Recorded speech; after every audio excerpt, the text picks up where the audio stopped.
മലയാള cinema പ്രേക്ഷകർക്ക് ഇഷ്ടമുള്ള നടന്മാരിൽ ഒരാളായി അലൻസിയർ മാറുന്നത് അദ്ദേഹം ചെയ്ത കഥാപാത്രങ്ങൾ കൊണ്ട് മാത്രമല്ല, പരിചയമുള്ള ആരോ ഒരാളാണ് എന്ന് തോന്നുന്നത് കൊണ്ടുകൂടിയാണ്. നിലപാടുള്ള ഒരു കലാകാരൻ എന്നാണ് പക്ഷേ മാധ്യമങ്ങൾ അദ്ദേഹത്തെ പൊതുവായി വിശേഷിപ്പിക്കുക. അലൻസിയറാണ് ഇന്ത്യാശ നമുക്കൊപ്പം. സ്വാഗതം. ഞാൻ ഈ പറഞ്ഞത് ശരിയല്ലേ? ഒരു പക്ഷേ ഇടയ്ക്ക് വന്നു. ആ പക്ഷേയിൽ എന്തോ ഒരു സംശയമുള്ളതുപോലെ, അപർണയ്ക്ക് സംശയമുള്ളതുപോലെയാണ് തോന്നിയത്. നിലപാടുകളുള്ള കലാകാരൻ എന്ന് പക്ഷേ മാധ്യമങ്ങൾ വിശേഷിപ്പിക്കുന്നു എന്നാണ് പറഞ്ഞത്. ഞാൻ എഡിറ്റ് ചെയ്യുമെന്ന് എനിക്കറിയില്ല. അവിടെ നിന്ന് തന്നെ തുടങ്ങാം. കഥാപാത്രത്തിനപ്പുറത്തേക്ക് അല്ലെങ്കിൽ അഭിനേതാവിനപ്പുറത്തേക്ക് നിലപാടുകൾ ഒരാൾക്ക് കൊണ്ടു നടക്കുക എന്ന് പറയുന്നത് പൊതുവെ കലാകാരന്മാരുടെ സമൂഹത്തിന് ബുദ്ധിമുട്ടാണ്. അതാണ് കണ്ടുകൊണ്ടിരിക്കുന്നത്. ഒരു പക്ഷേ അതാകാം. ഞാനങ്ങനെയല്ല. എനിക്കങ്ങനെ ജീവിക്കാൻ പറ്റില്ല. ഞാനങ്ങനെ സേഫ് സോണിൽ കളിക്കുന്ന ഒരാളല്ല. ഞാൻ തോറ്റു കൊടുക്കാനും പിന്നെ പരാജയപ്പെടാനും അല്ലെങ്കിൽ വിജയം മാത്രം നേടിയെടുത്ത് പോകാനും വന്ന ഒരാളല്ല. പരാജയപ്പെടാൻ കൂടി തന്നെയാണ് വന്നിരിക്കുന്നത്. ആ പരാജയം തന്നെയായിരിക്കും ചിലപ്പോൾ എൻ്റെ വിജയം. അത് ഒരുപാട് ആസ്വദിക്കുന്ന ആളാണ് ഞാൻ. നാടകത്തിൽ നിന്ന് പൊതുവെ സിനിമയിലേക്ക് വരുന്നവരെല്ലാവരും കുറച്ചും കൂടെ പ്രേക്ഷകർക്ക് എളുപ്പത്തിൽ റിലേറ്റ് ചെയ്യാൻ പറ്റുന്നുണ്ട്.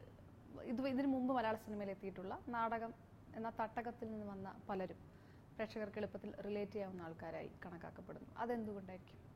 എനിക്ക് തോന്നുന്നു നാടകം കുറച്ചുകൂടി ജൈവികമാണ്. അത്തരം ഒരു അടിസ്ഥാനം ഉള്ള ഒരു കലാകാരനെ സംബന്ധിച്ചിടത്തോളം സിനിമ ഒരു പ്ലാസ്റ്റിക് ആർട്ടാണ്. ഒട്ടും ജൈവികമല്ല. നിങ്ങൾ കാണുന്ന കാഴ്ച പോലും സ്ക്രീനിലാണ് കാണുന്നത്, നമ്മൾ നേരിട്ടല്ല. നാടകം നമ്മൾ നേരിട്ട് കാണുന്നതാണ്. അതുകൊണ്ട് അത് വളരെ ജൈവികമാണ്. പ്രേക്ഷകനുമായിട്ട് തൊട്ട് അടുത്ത് നിൽക്കുന്ന അനുഭവം ഉണ്ടാക്കുന്നതാണ്. പക്ഷേ അതായിരിക്കില്ല വാസ്തവത്തിൽ സ്ക്രീനിൽ കാണുമ്പോൾ ഉണ്ടാകുന്ന അടുപ്പം. സ്ക്രീനിൽ കാണുന്നതുകൊണ്ട് അടുപ്പം എന്ന് പറയുന്നത് നടനോടല്ല, അത് കഥാപാത്രത്തോടാണ്. ആ കഥാപാത്രത്തോട് നിങ്ങൾ എത്രത്തോളം ചേർന്ന് നിൽക്കുന്നോ അത്ര അടുപ്പമാണ് പ്രേക്ഷകരിലേക്ക് കിട്ടുന്നതെന്നാണ് തോന്നുന്നത്. അതിന് നാടകമായി ബന്ധം ഉണ്ടാവണോ എന്ന് അന്വേഷിച്ചു കഴിഞ്ഞാൽ ചിലപ്പോൾ ഉണ്ടാവാം.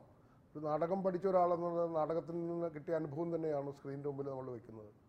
അത് വെറുതെ ഒരു ആക്ഷനും കട്ടിനും ഇടയ്ക്ക് തീരുന്നതല്ല. അതിൻ്റെ ഒരു നൈരന്തര്യം എന്ന് പറയുന്ന ഉള്ളിലേക്ക് കൊണ്ടുവരാൻ പറ്റുക എന്ന് പറയുന്നത് നാടകത്തിൽ നിന്ന് കിട്ടിയൊരു പാഠം തന്നെയായിരിക്കണം.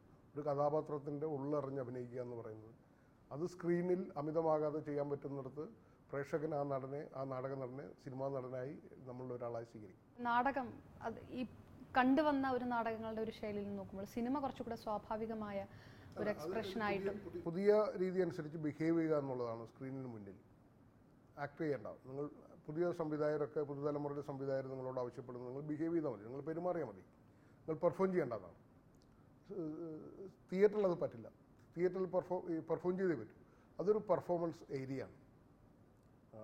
സ്ക്രീനിന് മുമ്പിൽ പണ്ട് നാടകം തന്നെയായിരുന്നു സ്ക്രീൻ പകർത്തിക്കൊണ്ടിരുന്നത്. ക്യാമറയ്ക്ക് മുമ്പിൽ നാടകം കളിച്ചുകൊണ്ടിരിക്കുകയായിരുന്നു നടന്മാരൊക്കെ. അത് അഡോപ്റ്റ് ചെയ്യാൻ കുറച്ച് ബുദ്ധിമുട്ടുണ്ടായിരുന്നു എപ്പോഴും? ആദ്യകാലത്തുണ്ടായിരുന്നു, ഉറപ്പായിട്ടും. ഞാൻ ആദ്യം ചെയ്യുന്ന സിനിമകളിലൊക്കെ ഞാൻ നാടകം കളിച്ചുകൊണ്ടിരിക്കുകയായിരുന്നു. എന്നോട് ഞാൻ എം പി സുകുമാരൻ നായരുടെ നാടകം സിനിമയിൽ അഭിനയിക്കുമ്പോൾ അദ്ദേഹം എൻ്റെ ഡ്രാമ ശീലങ്ങൾ എനിക്ക് അദ്ദേഹത്തിൻ്റെ സിനിമകളിൽ അഭിനയിക്കുമ്പോൾ വരാറുണ്ടായിരുന്നു. അപ്പോൾ അവരുടെ ശിക്ഷണത്തിൽ നിന്നാണ് ഞാനിങ്ങനെ ചുരുങ്ങി രാജീവ് രവിയെ പോലുള്ളൊരു സംവിധായകൻ്റെ കയ്യിലെത്തുകയും അവിടെ നിന്ന് ടോട്ടലി ഞാൻ ശീലിച്ച നാടക രീതികളിൽ നിന്ന് അതുവരെ ചെയ്ത സിനിമകളിൽ നിന്നൊക്കെ വ്യത്യസ്തമായ അഭിനയ രീതികളിലേക്ക് എന്നെ കൈപിടിച്ചു കൊണ്ടുപോയ രാജീവ്. അവിടെ നിന്നാണ് ഞാൻ ബോസൻ്റെ കയ്യിലേക്ക് എത്തുന്നത്. അത് തന്നെ ഒരു നാടക ട്രൂപ്പിന്റെ സംഭാവനയല്ല. അലൻസിയർ എന്ന നാടക നടൻ വ്യത്യസ്തമായ നാടക ക്യാമ്പുകൾ, നാടക ട്രൂപ്പുകൾ, വ്യത്യസ്തരായ സംവിധായകരുടെ വ്യത്യസ്തമായ ശൈലികൾ, ഇതെല്ലാം കൂടെ ചേർന്നതാണ്. നാഷണൽ സ്കൂൾ ഓഫ് ഡ്രാമ ഇപ്പോൾ പഠിക്കണമെന്നായിരുന്നു എൻ്റെ ആഗ്രഹം. ഒരു കാരണവശാലും വീട്ടിൽ അത്തരം സ്വാതന്ത്ര്യം കിട്ടില്ല എന്ന് എനിക്കറിയാമായിരുന്നു. പക്ഷേ ഞാൻ എത്തിപ്പെട്ടത് തിരുവനന്തപുരം യൂണിവേഴ്സിറ്റി കോളേജിലാണ്. അവിടെ ഞാൻ എത്തുമ്പോൾ പൊളിറ്റിക്സ് ഡിപ്പാർട്ട്മെൻറ്റിലാണ് എനിക്ക് അഡ്മിഷൻ കിട്ടിയത്. പൊളിറ്റിക്സ് പഠിക്കാനാണ് പോയത്. അവിടെ ഒരു ക്യാമ്പസ് തിയേറ്റർ ഉണ്ടായിരുന്നു. ആ ക്യാമ്പസ് തിയേറ്ററിൽ ഞാൻ അംഗമാകുന്ന ആ കാലഘട്ടത്തിലാണ് doctor S Janardhanan, Anwar Ali, Mahesh Panchu, P K Rajasekharan, അങ്ങനൊരു ആ തലമുറയിലേക്കാണ് ഞാനും ആ ഗ്രൂപ്പിലേക്കാണ് എത്തുന്നത്. അവിടെ ക്യാമ്പസ് തിയേറ്റർ. അത് ഗുരുക്കന്മാരെന്ന് പറഞ്ഞത് professor R Narendraprasad, Vinendra sir, V P Sivakumar sir, ഇവരുടെ ശിക്ഷണത്തിലാണ് ഈ ക്യാമ്പസ് തിയേറ്റർ മുന്നോട്ട് കൊണ്ടുപോകുന്നത്. പിന്നെ തിരുവനന്തപുരത്ത് അന്ന് ഒരുപാട് അമച്വർ നാടക സംഘങ്ങളുണ്ടായിരുന്നു. സി പി കൃഷ്ണകുമാർ, ഞാൻ ഗുരുതുല്യനായി കാണുന്നൊരു മനുഷ്യനാണ്. അദ്ദേഹം ഒരു സിൻഡിക്കേറ്റ് ബാങ്ക് ഉദ്യോഗസ്ഥനായിരുന്നു. അദ്ദേഹമാണ് ഞാൻ അതുവരെ കണ്ട് ശീലിച്ച നാടക സമ്പ്രദായങ്ങളിൽ നിന്നും വ്യത്യസ്തമായ നാടക രീതികളുണ്ടെന്നും വേറെ അഭിനയ രീതികളും ശൈലികളും ഉണ്ടെന്നൊക്കെ എന്നെ ആദ്യമായിട്ട് എന്നെ പഠിപ്പിച്ച മനുഷ്യൻ. അദ്ദേഹത്തിൻ്റെ ഭരതഗ്രഹം എന്ന് പറഞ്ഞ് പൂജപ്പുര കേന്ദ്രീകൃതമായിട്ടുണ്ടായിരുന്നൊരു സംഘം. പിന്നെ നാടകയോഗം എന്ന് പറഞ്ഞിട്ട് കെ രഘു എന്ന് പറയുന്ന ഒരു മനുഷ്യൻ്റെ ഫിസിക്കൽ തിയേറ്റർ എന്ന് പറയാവുന്ന സ്ട്രീറ്റ് പ്ലേകൾ മാത്രം ചെയ്യുന്നത് ഒരു സംഘം. പിന്നെ പണിക്കർ സാർ, കാവാലം സാറിൻ്റെ ഭയങ്കര ശൈലീകൃതമായ അഭിനയ രീതികൾ. അപ്പോൾ ഇത്തരം സംഘങ്ങളിലൊക്കെ ഓടി നടന്ന് അഭിനയിച്ചുകൊണ്ടിരിക്കുകയായിരുന്നു ഈ യൂണിവേഴ്സിറ്റി പഠനകാലം. അപ്പോൾ അതുകൊണ്ട് തന്നെ എനിക്ക് തോന്നുന്നു ഞാൻ പെട്ടെന്ന് ഇങ്ങനെ സിനിമയുടെ ഒരു അഭിനയ സങ്കേതത്തിലേക്ക് മാറാൻ പറ്റിയത് ഇത്തരം മെയ്വഴക്കമുള്ളത് കൊണ്ടാണ്. അലൻസിയർ എന്ന നാടക നടനേക്കാളും അഭിനയത്തിലോ മറ്റെന്തെങ്കിലും തരത്തിലോ താരമൂല്യത്തിലോ ഒരുപക്ഷെ പ്രേക്ഷകരുടെ ഇഷ്ടത്തിലോ എവിടെയെങ്കിലും മുകളിലാണോ സിനിമ താരം എന്ന അലൻസിയർ? എനിക്ക് തോന്നിയിട്ടില്ല. സിനിമാക്കാരനായതുകൊണ്ട് എനിക്ക് എന്നെ ആൾക്കാർ കുറച്ചുകൂടെ അറിയുന്നു, ആൾക്കാർ കൂടുതൽ അറിയുന്നു, എന്നെ തിരിച്ചറിയുന്നു, ഐഡൻറ്റിഫൈ ചെയ്യുന്നു. അത് ഞാൻ എൻജോയ് ചെയ്യുന്ന ആളാണ്. ഞാനത് ഒളിച്ചു വയ്ക്കുന്നില്ല. ഞാൻ നാടകം കളിച്ച് നടക്കുന്ന കാലത്ത് ഇങ്ങനെ ഒരു കലാകാരനുണ്ടെന്ന് ആർക്കും അറിയില്ലായിരുന്നു. എൻ്റെ നാടകം അറിയാമെന്നുള്ള എൻ്റെ നാടക സുഹൃത്തുക്കൾക്കും നാടകപ്രേമികൾക്കും നാടകം ഇഷ്ടപ്പെടുന്നവർക്കും മാത്രമേ എന്നെ അറിയാവുന്നുള്ളൂ. എനിക്ക് ഇന്ത്യയിലെ പല ഭാഗത്തും സുഹൃത്തുക്കളുണ്ട്, നാടക സുഹൃത്തുക്കളാണ്. അവർക്കും ഇന്ത്യ ഒട്ടാകെ എനിക്ക് സുഹൃത്തുക്കളുണ്ടായിരുന്നു. വേണമെങ്കിൽ പറയാം, വിദേശത്തും സുഹൃത്തുക്കളുണ്ട്, നാടക സുഹൃത്തുക്കളൊക്കെ. ഇൻ്റർനാഷണൽ ഫെസ്റ്റിവലിൽ പോയി കളിക്കുന്നതുകൊണ്ടൊക്കെ അത്തരം നാടകങ്ങളൊക്കെ അവതരിപ്പിച്ചതുകൊണ്ട് അത്തരം സൗഹാർദ്ദങ്ങളുണ്ട്. പക്ഷേ എന്നെ ഒരു പൊതുസമൂഹം, നമ്മുടെ ഒരു പൊതുജനം എന്ന് പറയുന്നത് എന്നെ സ്വീകരിച്ചത് സിനിമയിലെത്തിയതിന് ശേഷമാണ്. ആ സിനിമ, ഒരു കലാകാരന് സിനിമയിലൂടെ അംഗീകരിക്കപ്പെടുന്നുണ്ടെങ്കിൽ എനിക്ക് വലിയ സന്തോഷമാണ്. എന്നെ ബേബിച്ചാരെന്ന് വിളിച്ച് കേൾക്കുമ്പോൾ എനിക്ക് വലിയ സന്തോഷമാണ് തരുന്നത്. അനയും റസൂലും എന്ന ഒരു സിനിമയിലൂടെ ഒരു രണ്ടാം വരവ് നടത്തുക, ആ വരവിലേക്കുള്ള വഴികൾ അത്ര എളുപ്പമായിരുന്നില്ല, കുറച്ചധികം സമയമെടുത്തു. എന്നിട്ടും വളരെ നിസ്സാരമായിട്ട് പറയുകയാണോ, അത് ഞാൻ ആസ്വദിക്കുന്നു, ഈ പ്രേക്ഷകർ എന്നെ തിരിച്ചറിയൂ, അത്രേ ഉള്ളൂ? ഇത് ഞാൻ തിരിച്ചറിയാതിരുന്ന കാലത്തും ആസ്വദിച്ചിട്ടുണ്ട്. എനിക്കറിയാം ഇതിപ്പോൾ നാളെ ഈ മൂന്നാം വരവെന്ന് പറയുന്ന സാധനം ഉണ്ടാവില്ല. ഞാൻ ഈ ഒന്നാം വരവും പ്രതീക്ഷിച്ചിട്ടില്ല, രണ്ടാം വരവെന്ന് പറയുന്നത് ഇങ്ങനെ ഈ ചാപ്റ്ററായിട്ട് ഇങ്ങനെ എൻ്റെ ജീവിതത്തെ മാറ്റി വെച്ചിട്ടില്ല. അതിങ്ങനെ ഒഴുകിക്കൊണ്ടിരിക്കുന്നതാണ്. അതിൽ നിന്ന് അപർണ എന്നോട് ചോദ്യങ്ങൾ ചോദിക്കുന്നു, നാളെ അപർണ എന്നോട് ചോദ്യം ചോദിക്കാത്തൊരു കാലം വരുമെന്ന് എനിക്കറിയാം. ഇന്നലെ അപർണ എന്നോട് ചോദിക്കാൻ വന്നില്ല, ഇന്ന് വന്നു, നാളെ വരില്ല എന്ന് എനിക്കറിയാം. ഇത്രയും ബോധ്യമുള്ളതുകൊണ്ട് ഞാൻ ഇന്ന് ചിരിക്കുന്നു, ഇന്നലെ ഇതിനെക്കുറിച്ച് ആലോചിച്ചില്ല, നാളെ ഇന്ന് വന്നതിനെക്കുറിച്ചും ആലോചിക്കുന്നില്ല. ദയ എന്ന സിനിമയിൽ ഒരു ലേലക്കാരൻ്റെ വേഷത്തിൽ എല്ലാ മാധ്യമങ്ങളും വന്നുകൊണ്ടിരിക്കുന്ന കാര്യം, മഞ്ജു വാര്യർ എന്ന, അപ്പോഴും മഞ്ജു വാര്യർ ഒരു സൂപ്പർ താര പദവിയിൽ നിൽക്കുകയാണ്.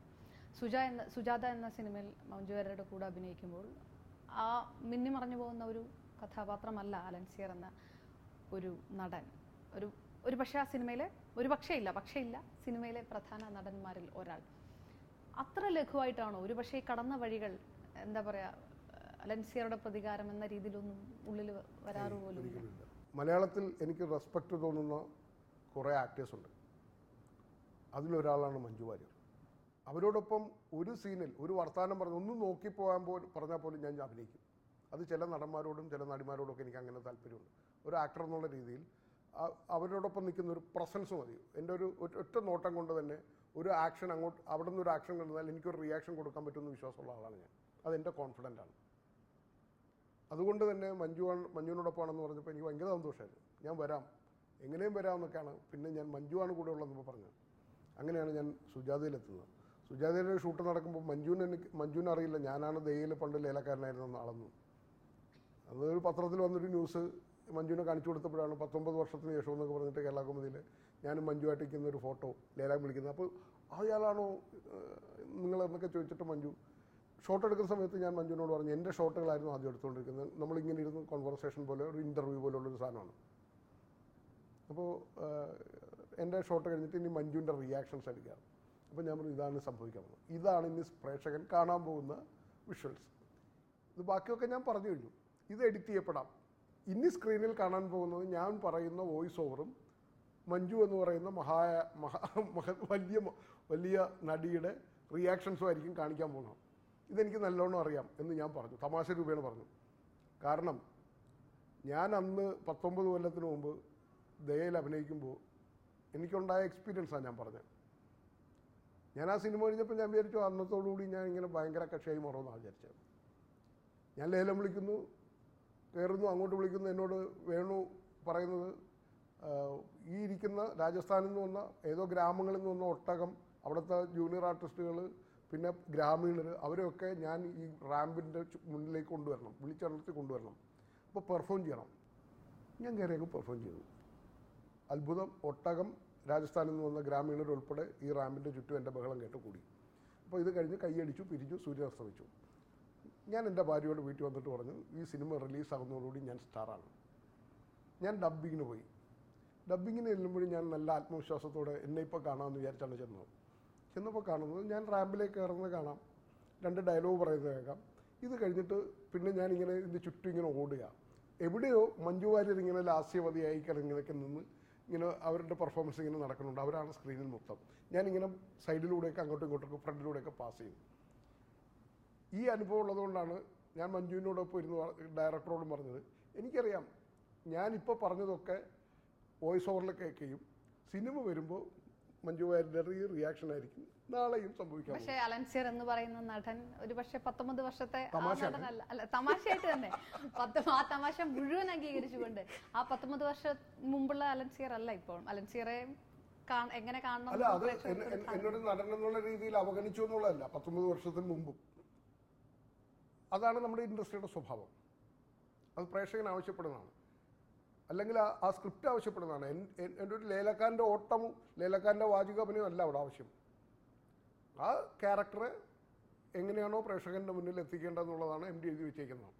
അപ്പോൾ അതിനനുസരിച്ച് സംവിധായകൻ നീങ്ങുന്നുള്ളൂ. അവിടെ എനിക്ക് സ്പേസ് ഇല്ല. മോഹൻലാലിനൊപ്പം സിനിമയിൽ അഭിനയിച്ചുകൊണ്ടിരിക്കുന്നു. മോഹൻലാൽ എന്ന സൂപ്പർ താരത്തിൽ നിന്നല്ല, അഭിനേതാവിൽ നിന്ന് പഠിച്ച അല്ലെങ്കിൽ ഒരുവിധം പഠിക്കണമെന്ന് ആഗ്രഹിക്കുന്ന ഒരു അഭിനയ പാഠം എന്താണ് ഈ കുറഞ്ഞ ദിവസങ്ങളിൽ? ഞാൻ നാളെ ഒരു ഡബ്ബിങ്ങിന് പോകേണ്ടതാണ്. ചെറുതായിട്ടൊരു പല്ലുവേദന ഒന്ന് തുടങ്ങി. എങ്ങനെയെങ്കിലും ആ ഡബ്ബിങ് ഒഴിവാക്കാൻ പറ്റുമെന്നാണ് ഞാൻ ആലോചിച്ചുകൊണ്ടിരിക്കുന്നത്. കടുത്ത പനിയിലാണ് ആ മനുഷ്യൻ അഭിനയിച്ചുകൊണ്ടിരിക്കുന്നത്. അതുതന്നെയാണ് ഞാൻ അദ്ദേഹത്തിൽ നിന്നും മമ്മൂക്കയിൽ നിന്നും ഇവരെ പോലുള്ള നടന്മാരിൽ നിന്നും പഠിക്കേണ്ട പാഠം. സമർപ്പണം എന്ന് പറയുന്നൊരു ഒരു കാര്യമുണ്ട്. ഒരു ജോലി ചെയ്യാൻ ഇറങ്ങിക്കഴിഞ്ഞാൽ അതിനുവേണ്ടി സമർപ്പിക്കുക എന്ന് പറയുന്നത് അത് നിങ്ങളുടെ ശരീരത്തെ ബാധിക്കുന്നതാകരുത്. അതുതന്നെയാണ് അവരെ സൂപ്പർ സ്റ്റാറുകളായി നിലനിർത്തുന്നത്. സാമൂഹ്യ രാഷ്ട്രീയ വിഷയങ്ങളിൽ ഒരുപാട് ഇടപെടലുകൾ നടത്തിയ ഒരാളാണ്. അതിന് സോഷ്യൽ മീഡിയയും മാധ്യമങ്ങളും കൈയടിച്ചപ്പോഴും ശക്തമായ വിമർശനങ്ങളും കൃത്യമായി പിൻപ്രിക്ക് ചെയ്തുകൊണ്ടുള്ള വിമർശനങ്ങളും വന്നിട്ടുണ്ട്. നിസ്സാരമായി നേരിട്ടോ അതിനെ? ഉറപ്പല്ലേ, എനിക്കറിയാം ഇതൊക്കെ വരണമല്ലോ. നിങ്ങളുടെ ശബ്ദം മാത്രം കേൾക്കണം, ഏകസ്വരം മാത്രം കേൾക്കുക എന്നുള്ളതാണ് ഫാസിസം. ഞാൻ പറയുന്നതിനകത്ത് എതിർ ശബ്ദങ്ങൾ ഉണ്ടാവണം. അതിനെ അംഗീകരിക്കാൻ ഞാൻ തയ്യാറാവണം. അതിന് ഞാൻ ഇരുകൈ നീട്ടി സ്വീകരിക്കുകയാണ്. നല്ലത് ഞാൻ എടുക്കും. എനിക്കറിയാം ഏതാണ് എനിക്കെതിരെ വരുന്ന വിമർശനം, അത് ഏത് പക്ഷത്തിൽ നിന്നാണ്, എന്തിനു വേണ്ടിയിട്ടാണ്, സത്യമാണോ മോശമാണോ, എന്നെ മോശക്കാരനാക്കാനാണോ, അല്ലെങ്കിൽ അവരെ ന്യായീകരിക്കാനാണോ, അതൊക്കെ എനിക്ക് നല്ലോണം അറിയാം. അതുകൊണ്ട് ഇത് എന്നൊന്നും ബാധിക്കാറില്ല. ഞാൻ എൻ്റെ ജോലി ചെയ്യും. അന്നും നാടകം കളിച്ചപ്പോഴും ഞാൻ ഈ പരിപാടി ചെയ്തിട്ടുണ്ട്. ഇപ്പോൾ സിനിമാക്കാരനായാലും ഞാനിത് തുടരും, ഇനിയും ചെയ്യും. ആരെയും ഭയക്കാനുള്ള വായന്നിട്ട് പിന്മാറുന്നു, എന്നെ വിമർശിച്ചു പറഞ്ഞ് ഞാൻ മാറുന്ന പ്രശ്നമേ ഇല്ല. എനിക്ക് പേടിക്കേണ്ട കാര്യം എന്താ? ഞാൻ എൻ്റെ നിലപാട് അറിയിക്കുന്നതിൽ ഞാൻ ആരെ ഭയപ്പെടണം? നിങ്ങളുടെ നിലപാട്, എൻ്റെ നിലപാടിന് വിരുദ്ധമായ നിലപാടുണ്ടെങ്കിൽ നിങ്ങൾ എന്നെ വിമർശിക്കും. എല്ലാ വിഷയങ്ങളിലും പ്രതികരിച്ചാൽ കലാകാരൻ കൃത്യമായി ഏതെങ്കിലും ഒരു രാഷ്ട്രീയ പാർട്ടിയുടെ ലേബലിൽ പെടില്ലേ? ഞാൻ അങ്ങനെ പ്രതികരണ തൊഴിലാളിയൊന്നുമല്ലല്ലോ. എനിക്ക് തോന്നുന്ന ഭ്രാന്ത് ചില നേരങ്ങളിൽ തോന്നും, ചില കാര്യങ്ങളിൽ എനിക്ക് ഇടപെടണം. അത് ഞാൻ രാഷ്ട്രീയ കക്ഷികളെ നോക്കിയിട്ടൊന്നുമല്ല. കേരളത്തിൽ ഇപ്പോഴത്തെ സാഹചര്യത്തിൽ ഏത് വിഷയത്തിനകത്തും കൃത്യമായ രാഷ്ട്രീയ നിലപാടുണ്ട്. അതുകൊണ്ട് തന്നെ പ്രതികരിക്കുമ്പോൾ ആ കലാകാരൻ ഇന്ന രാഷ്ട്രീയ ചായ്വുള്ളതാണെന്ന് താങ്കളുടെ കാര്യത്തിനും അത് പറഞ്ഞിരുന്നു വിമർശകർ. അങ്ങനെ വരില്ലേ അതിനകത്ത്? ഞാനൊരു രാഷ്ട്രീയ പാർട്ടിയിലും മെമ്പറല്ല. ഞാൻ ഇടതുപക്ഷത്തോട് വളരെ കൂറ് പുലർത്തുന്ന ഒരാളാണ്. ഇടതുപക്ഷം നന്നായി കാണണമെന്ന് വിശ്വസിക്കുന്ന ആളാണ്. ഇടതുപക്ഷം നന്നായി മാത്രമേ രാജ്യം നന്നാവുമെന്ന് വിശ്വസിക്കുന്ന ഒരാളാണ്. അതിനിപ്പോൾ വലതുപക്ഷം മോശമായി പോയതുകൊണ്ട് വലതുപക്ഷം നന്നാവില്ല എന്ന് പണ്ടുപോലെ തിരിച്ചറിഞ്ഞതുകൊണ്ടാണ്. ഇടതുപക്ഷം വലതുപക്ഷമായി മാറിക്കൊണ്ടിരിക്കുമ്പോൾ അതിൻ്റെ സങ്കടമുണ്ട്. എനിക്ക് നമ്മുടെ മുഖ്യമന്ത്രിയോട് പറയാനുള്ള ഇത്രയും ഉപദേഷ്ടാക്കളെ വെച്ചിട്ട് ഈ നാട് നന്നാക്കാൻ പറ്റില്ല എന്നുണ്ടെങ്കിൽ വളരെ കൃത്യമായിട്ട് തൊട്ടടുത്ത് കിടക്കുന്ന ഉമ്മൻചാണ്ടിയോട് പോയി ഒരു ഉപദേശം ചോദിച്ചു കഴിഞ്ഞാൽ ഈ നാട് നന്നാവും. വേറെ ഇത്രയും ഉപദേഷ്ടാക്കളൊന്നും വേണ്ട, ഇരട്ട ചങ്കും വേണ്ട, ഒറ്റ ചങ്ക് മതി. സങ്കടമാണ് തോന്നുന്നത്. നാടിനെക്കുറിച്ചും രാജ്യത്തെക്കുറിച്ചും വരാൻ പോകുന്ന വിപത്തിനെക്കുറിച്ചും ആശങ്ക ഉള്ളതുകൊണ്ടാണ് ഇതൊക്കെ പങ്കുവയ്ക്കുന്നത്. ഇത് തമാശയല്ല. ഉത്തരവാദിത്തപ്പെട്ട സ്ഥാനത്തിരിക്കുന്നവർ ഇത് കണ്ടില്ലെന്നും വിമർശിച്ചു കഴിഞ്ഞാൽ താഠ്യത്തോടെ അതിനെ മറുഭാഗത്തുള്ള ആളാണെന്നും വിമർശിക്കുന്നത് ഭീഷണിയുടെ സ്വരത്തിലും അത് ഫാസിസത്തിൻ്റെ സ്വരമാണ്. ഇടത് പക്ഷ നിലപാടുള്ള ഒരാളാണെന്ന് പറയുമ്പോഴും ഇടത് നിലപാടും ഇടത് രാഷ്ട്രീയവും അതും രണ്ടാണ്. പക്ഷേ ഇപ്പോൾ ഞാൻ ഈ അധികാരം മനുഷ്യനെ ദുഷിപ്പിക്കും എന്നുള്ളതിൻ്റെ ഏറ്റവും വലിയ ഉദാഹരണമാണ് കേരളത്തിൽ ഇടതുപക്ഷത്തിന് സംഭവിച്ച അവജയം.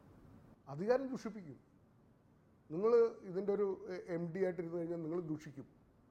കാരണം നിങ്ങൾ അതിനു വേണ്ടി മാത്രം ജീവിക്കേണ്ടി വരുന്ന ഒരു യന്ത്രമാകും. നിങ്ങൾക്ക് സ്വതന്ത്രമായിട്ട് ഒരു വർത്തമാനം പറയാൻ പറ്റില്ല. നിങ്ങൾക്ക് രാവിലെ എണീറ്റൊരു ചായ കുടിക്കണമെന്നോ സ്വതന്ത്രമായിട്ട് പുറത്ത് പോകണമെന്നൊക്കെ വിചാരിച്ച് നടക്കില്ല. നിങ്ങൾ എത്ര മണിക്ക് കൂടെ വരണം, മറ്റേ ചെയ്യണം, മറ്റാളെ വിളിച്ചു വരുത്തണം. ഇതിൻ്റെ മുഴുവൻ ഉത്തരവാദിത്വത്തിൻ്റെ അകത്തായി പോകും. ഒരു പപ്പറ്റ് ജീവിതം നയിക്കേണ്ടി വരും. സോഷ്യൽ കമ്മിറ്റ്മെൻ്റ് എന്ന് പറയുന്ന സാധനം ഉപേക്ഷിക്കേണ്ടി വരും. അതുകൊണ്ട് തന്നെയാണ് ഭരണകൂടത്തിന് പോലീസിനെ സംരക്ഷിക്കേണ്ടി വരുന്നത്. ഭരണാധികാരികളും ഇതിൻ്റെ ഭാഗമായി പപ്പറ്റ് വേഷം കെട്ടേണ്ടി വരുന്നു. മനുഷ്യത്വമൊക്കെ പോവുകയാണ്. സംഘടിക്കൂ, നിങ്ങൾക്ക് വേണ്ടി ശബ്ദമുയർത്തൂ എന്നൊക്കെ പറഞ്ഞ് മുദ്രാവാക്യം വിളിച്ചവർ തല്ലിക്കൊല്ലുക.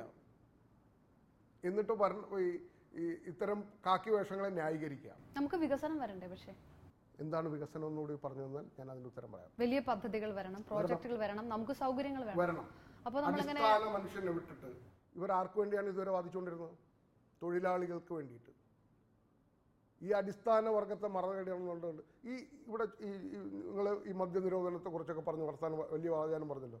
ഈ പുരോഹിതന്മാരോ, ഞാൻ ചോദിക്കട്ടെ, ഇവിടെ ഈ റോഡിൽ ഇറങ്ങിയിട്ട് എന്താണ് ഡ്രെയിനേജ് ക്ലീൻ ചെയ്യാൻ ഇവരാരെങ്കിലും ഇതിനകത്ത് ഇറങ്ങും? ഈ വെള്ളവസ്ത്രം കൊടുത്തിട്ട് അവന് 2 അടിച്ചിട്ട് ആ തൊഴിലാളിക്ക് ഇറങ്ങി നിന്ന് ആ പണിയെടുക്കാൻ പറ്റൂ?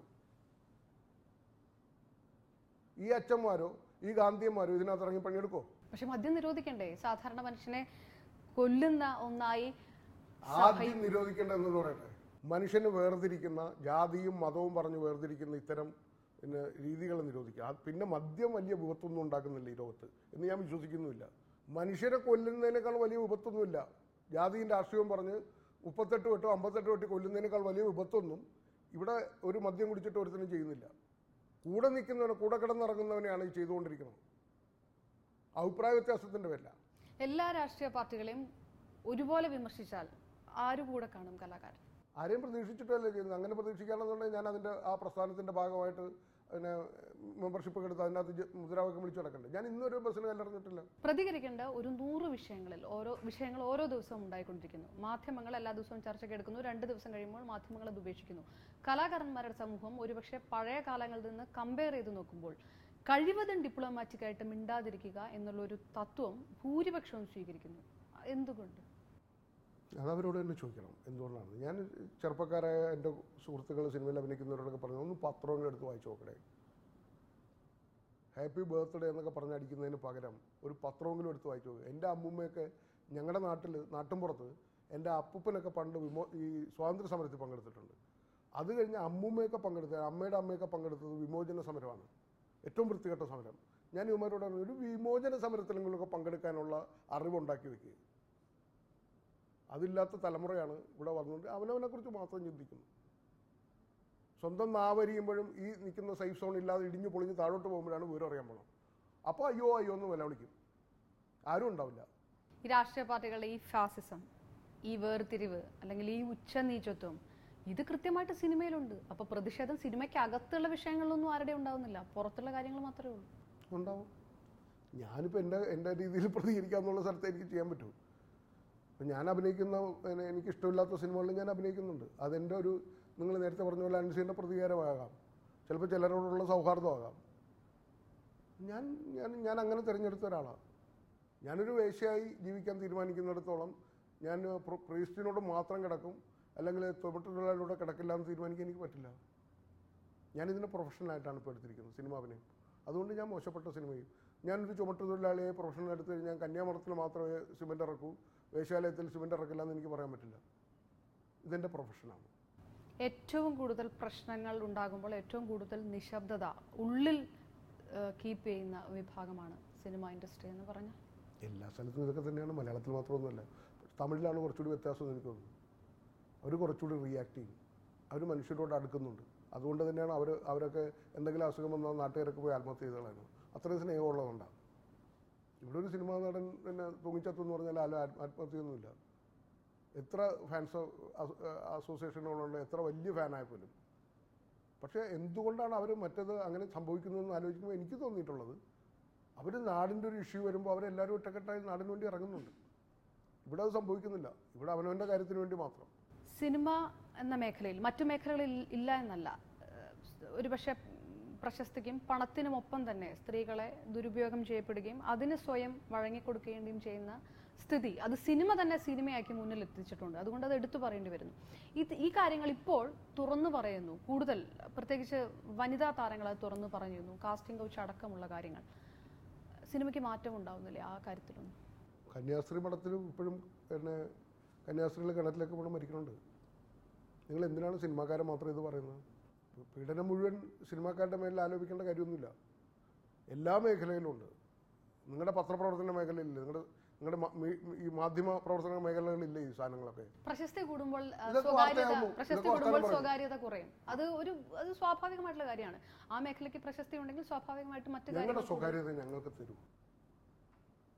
ഞങ്ങൾ മരിക്കാൻ കിടക്കുന്ന സ്ഥലത്ത് പോലും ഞങ്ങളെ വന്നിട്ട് സെൽഫി എടുക്കാൻ നിൽക്കരുത്. എനിക്കൊരു ഇഷ്ടപ്പെട്ട ഒരു സ്ത്രീയുമായിട്ട് യാത്ര ചെയ്യുമ്പോൾ, ഒരു പെൺകുട്ടിയായിട്ട്, ഇനി ഞാനത് വേറൊരിടത്തിൽ പറഞ്ഞാൽ ഞാനൊക്കെ ഒരു ഉമ്മ കൊടുക്കുമ്പോൾ നിങ്ങൾ എന്തിനാണത് ക്യാമറയിൽ പകർത്താൻ നിൽക്കണം? എൻ്റെ സ്വകാര്യതയ്ക്ക് നിങ്ങൾ എന്തിനാണ് കടന്നു വരുന്നത്? നിങ്ങളുടെ സ്വകാര്യതയിലേക്ക് കടന്നു വരാതിരിക്കുന്ന പോലെ നിങ്ങൾ പാവം സിനിമാക്കാരുടെ ഇടയിലേക്കൊന്നും കടന്നു വരുന്നത്. പീഡനം സിനിമാക്കാരുടെ ഇടയിൽ മാത്രമൊന്നുമില്ല. അത് വർത്തമാന മാത്രത്തിൽ മാത്രം ഇങ്ങനെ പറഞ്ഞു ഇങ്ങനെ പൊലിപ്പിക്കുന്നതാണ്. പൊലിപ്പിക്കുന്നത് മാധ്യമങ്ങളല്ല. ഇത്തരം ചില കാര്യങ്ങൾ നടക്കുന്നുണ്ട് എന്ന് പറഞ്ഞത് മാധ്യമങ്ങളല്ല, സിനിമയിൽ നിൽക്കുന്നവരാണ്. തുറന്നു പറയാൻ തന്നെയുള്ള സ്ത്രീകളുള്ളതുണ്ടാവും. അല്ല, അത് മാധ്യമപ്രവർത്തകരുടെ ഇടയിൽ നിന്ന് ഇതുവരെ ആരും വന്നിട്ടില്ലല്ലോ ഇങ്ങനെ തുറന്നു പറയാൻ. അതിന് ഓണോ വേണ്ടോ എന്ന് തീരുമാനിക്കുന്നത് സ്ത്രീ. ഞാൻ പോയി വീണ് കൊടുത്തിട്ട് എന്നെ ഇങ്ങനെ പീഡിപ്പിച്ചു എന്ന് പറഞ്ഞ് നിലവിളിച്ചിട്ട് കാര്യമൊന്നുമില്ല. എവിടെ ആര് നിർത്തണം, എൻ്റെ സ്നേഹം എവിടെ വരെ ഉണ്ട്, അതിൻ്റെ അതിര് എവിടെ വരെയാണെന്ന് എൻ്റെ ശരീരം ആര് തൊടണമെന്ന് തീരുമാനിക്കുന്നത് സ്ത്രീയാണ്. അതിന് ആർജ്ജമില്ലാത്തതിന് വിലപിച്ചിട്ട് കാര്യമൊന്നുമില്ല. പുതിയ തലമുറയ്ക്ക് അതുണ്ടെന്ന് തന്നെയാണ് എൻ്റെ വിശ്വാസം. പഴയ തലമുറയ്ക്ക് ഇല്ലാതെ പോയത് അവരുടെ കുഴപ്പം. അത്രയ്ക്ക് മാധ്യമങ്ങളുടെ ഇടപെടലുകൾ കൊണ്ടുണ്ടായ വാർത്തയൊന്നുമല്ല കൊച്ചിയിൽ നടന്ന സംഭവം. പ്രമുഖ നടിക്ക് നേരെ ഉണ്ടായ ആക്രമണം ഒന്നും മാധ്യമങ്ങൾ ഉണ്ടാക്കി പൊലിപ്പിച്ചതൊന്നുമല്ല. അല്ല, അതവർ പരാതി കൊടുത്തുണ്ടല്ലോ. നിങ്ങൾ അറിഞ്ഞു? പരാതി കൊടുത്തില്ല നിങ്ങൾ അറിയില്ലല്ലോ. നിങ്ങൾ മൂടി വയ്ക്കില്ലേ സ്വകാര്യം അറിഞ്ഞപ്പോൾ? സിനിമ അത് മൂടി വയ്ക്കാൻ ശ്രമിച്ചില്ലേ? എനിക്ക് തോന്നിയിട്ടില്ല. കൃത്യമായ രീതിയിൽ സിനിമാ പ്രവർത്തകർ പ്രതികരിച്ചോ? എനിക്ക് അതിൻ്റെ പൂർണ്ണമായ വിവരങ്ങൾ എനിക്കറിയില്ല. അറിഞ്ഞുകൂടാത്ത കാര്യത്തെക്കുറിച്ച് ഞാൻ വലിയ വാചാലനായിട്ട് കാര്യമൊന്നുമില്ല. ഞാൻ ബീഫ് നിരോധനത്തെക്കുറിച്ച് വാചാലനാവാം. എനിക്കറിയാം. ബീഫ് എനിക്ക് ഭയങ്കര ഇഷ്ടമാണ്. അത് നിരോധിച്ചാൽ എനിക്കുണ്ടാകുന്ന ബുദ്ധിമുട്ടറിയാം. മറ്റേ കാര്യത്തെക്കുറിച്ച് എനിക്ക് കൃത്യമായ ഒരു രൂപമൊന്നുമില്ല. പറഞ്ഞു കേൾക്കൽ മാത്രം. പക്ഷേ ആദ്യമായി പ്രതികരിച്ചതും സംഘടിച്ചതും സിനിമാ കൂട്ടായ്മ തന്നെയായിരുന്നു ആ ഇഷ്യൂവിൽ. അധികാരം ദുഷിപ്പിക്കുമെന്ന് പറഞ്ഞു. എങ്കിലും ചോദിക്കട്ടെ, സിനിമാക്കാർക്ക് അന്യമല്ല രാഷ്ട്രീയം. ഇപ്പോൾ ഒരുപാട് സിനിമാക്കാർ കടന്നു വരുന്നു. ഇടതുപക്ഷ നിലപാടുകൾ തുറന്നു പറയുന്ന ഒരു കലാകാരൻ എന്ന രീതിയിൽ അത്തരം ഒരു കൃത്യമായ ഒരു പ്രത്യക്ഷ രാഷ്ട്രീയത്തിലേക്ക് എപ്പോഴെങ്കിലും ഒരു വഴി തുറന്നു കിട്ടിയാൽ വേണ്ട എന്ന് പറയുന്നു? ഉറപ്പായിട്ടും പറയും. കാരണം എന്താ, എൻ്റെ ജോലിയല്ല. ഞാനൊരു ആർട്ടിസ്റ്റാണ്. അതിന് എൻ്റെ രാഷ്ട്രീയ പ്രവർത്തനങ്ങൾ നടത്താൻ ഇന്ന രാഷ്ട്രീയ കക്ഷിയിൽ ചേർന്നിട്ട് മെമ്പർഷിപ്പ് എടുത്ത് പ്രവർത്തിക്കണമെന്ന് വിശ്വസിക്കുന്ന ആളല്ല ഞാൻ. ഒരു കലാകാരൻ എന്നുള്ള രീതിയിൽ ഞാൻ ചെയ്യുന്ന എൻ്റെ കലാപ്രവർത്തനം തന്നെയാണ് എൻ്റെ രാഷ്ട്രീയം. വളരെ നന്ദി ശ്രീ അലൻ സിയർ. ഏതായാലും ഒരുപാട് ഭാവുകങ്ങൾ, ഒരുപാട് വലിയ സിനിമകൾ, വലിയ നാടകങ്ങൾ, വലിയ ജീവിതം മുന്നിലെത്തട്ടെ എന്ന് ആശംസിക്കുന്നു. താങ്ക്സ് അല്ലോ. ഈ കുഞ്ഞു ജീവിതം കൊണ്ട് അത്രയും ആശംസകൾ തന്നതിന് സന്തോഷം.